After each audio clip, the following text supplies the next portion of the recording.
जर तुम्ही प्रेग्नेंट असाल किंवा प्लॅनिंग करत असाल गव्हर्नमेंट हॉस्पिटल की प्रायव्हेट हॉस्पिटल, खर्च आणि सगळं तुम्हाला जाणून घ्यायचं असेल ना, ही व्हिडिओ नक्की तुम्ही शेवटपर्यंत बघा. आज मी माझ्या दोन्ही प्रेग्नेन्सीचा एक्सपिरियन्स तुमच्यासोबत शेअर करणार आहे. मी कुठे ट्रीटमेंट घेतली, गव्हर्नमेंट की प्रायव्हेट, किती खर्च येतो आणि नेमकं काय योग्य असतं. माझे पिरियड्स मिस झाले ना, तेव्हा मी घरी प्रेग्नेन्सी किटने चेक केलं आणि ते पॉझिटिव्ह आलं.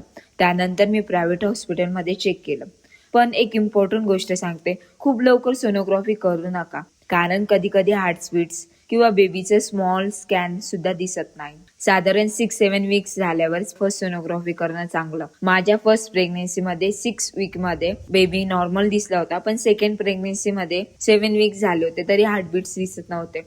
त्यामुळे घाबरू नका, कधी कधी थोडा टाइम लागतो. ट्रीटमेंट फक्त प्रायव्हेट मध्येच घ्यावे असं नाही. तुमच्या घराजवळ गव्हर्नमेंट हॉस्पिटल असेल तर तिथे पण खूप गोष्ट फ्री मिळते. काही ठिकाणी प्रेग्नेन्सी किट, मेडिसिन आणि सोनोग्राफी पण फ्री असते. आमच्या इथे दोन्ही वेळेस गव्हर्नमेंट मध्ये सोनोग्राफी नव्हती, त्यामुळे मी प्रायव्हेट मध्ये केली. पण ब्लड टेस्ट मी गव्हर्नमेंट हॉस्पिटल मध्येच केले. तुमच्या एरियामध्ये गव्हर्नमेंट आशा वर्कर घरी येऊन प्रेग्नेन्सीची नोंदणी करता. त्यानंतर बेबींचे वॅक्सिन, प्रेग्नेंट लेडीचे डोस, बीपी, वेट चेक हे सगळं गव्हर्नमेंट मध्ये होता आणि ते सांगता. आणि अजून एक इम्पॉर्टंट गोष्ट सांगते, जरी तुम्ही प्रायव्हेट हॉस्पिटल मध्ये चेकअप करत असाल, गव्हर्नमेंट हॉस्पिटल मध्ये रजिस्ट्रेशन असणं खूप इम्पॉर्टंट आहे.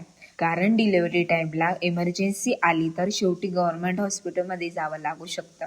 तेव्हा तिथे तुमचं रेकॉर्ड आधीपासून असणं चांगलं असतं. बाकी माझ्या दोन्ही प्रेग्नेन्सी मध्ये मी कुठे कोणते चेकअप्स केले ते सगळं नेक्स्ट ब्लॉग मध्ये डिटेल मध्ये सांगणार आहे. अशा युजफुल माहितीसाठी चॅनलला सबस्क्राईब करायला विसरू नका. भेटूया नेक्स्ट ब्लॉग मध्ये. बाय.